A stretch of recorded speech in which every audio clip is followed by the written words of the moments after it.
Okay, but why do you even need to give B12 to your kiddo?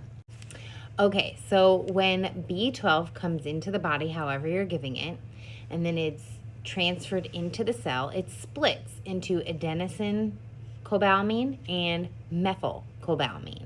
A lot of you have heard methylcobalamin, and it's probably the form of B12 that you're giving your kiddo. Okay, so methylcobalamin is responsible for the methylation cycle that you've probably heard a lot about with MTHFR, SNPs, and things like that. Methylation is incredibly important for many processes in the body, including DNA, RNA, and detoxing, getting rid of things, including homocysteine, which is very inflammatory and dangerous to the body if homocysteine is not recycled properly. That methylation process that methylcobalamin helps is very important. Adenosine-cobalamin is think adenosine, ATP, think energy. And that's important too, but we'll come back to that. So when you take in B12, that's not one of those specifically, and it needs to be converted into methylcobalamin or adenosine-cobalamin.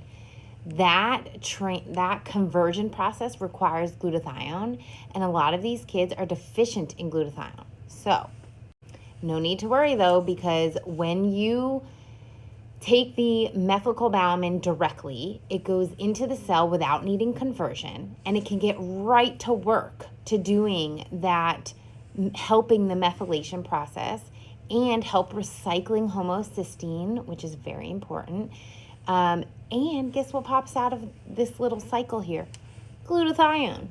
So when you're taking methylcobalamin, it does, once it gets into the cell, it does still need to convert part of itself into adenosine-cobalamin, which requires glutathione, but you're making it over here by giving the methylcobalamin. You're already addressing methylation, you're addressing homocysteine, which is inflammation, and you're addressing production of glutathione.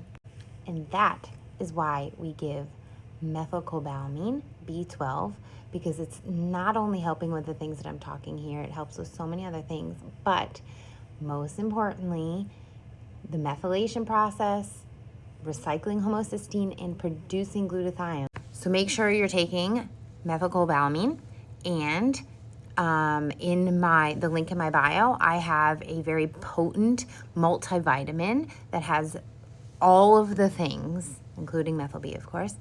And I also have 2 immune modulators in the link in my bio that help the body produce glutathione on its own the way that the body's designed to do so that you don't have to take NAC and you don't have to take glutathione supplement. You can get your body to significantly improve the production of glutathione. This is not medical advice. I'm just helping you better understand the body.